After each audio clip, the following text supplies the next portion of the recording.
आणि निवडणूक रोख्यांवरनं सामनामधनं भाजप आणि मोदी सरकारवर जोरदार हल्लाबोल करण्यात आलाय।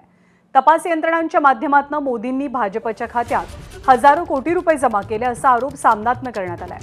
तसंच मोदींच्या काळात आर्थिक गुन्हेगारांना मोकाट रान मिळालं, कारण हे सगळे गुन्हेगार भाजपला हजारो कोटींच्या खंडण्या देत होते असा दावा सामनात वाचायला मिळतो।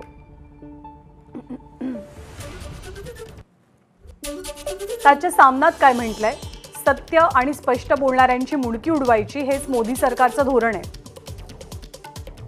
पंतप्रधान मोदी यांनी काल ईडी वगैरे तपास यंत्रणांचं पुन्हा कौतुक केलं। याच तपास यंत्रणांच्या माध्यमातून मोदींनी भाजपच्या खात्यात हजारो कोटी रुपये जमा केले। त्यामुळे मोदी त्यांच्या नाझी फौजांचं कौतुक करणारच।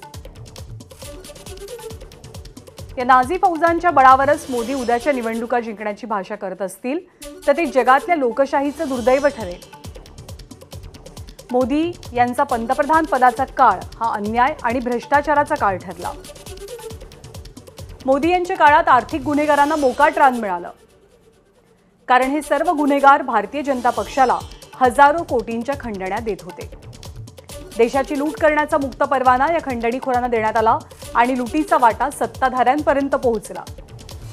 हे सर्व सुप्रीम कोर्टाने उघड केलं आणि मोदी सरकारची पुरती फजिती झाली।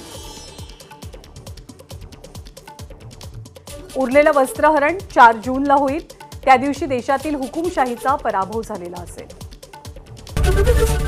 एबीपी माझा, उघडा डोळे बघा नीट।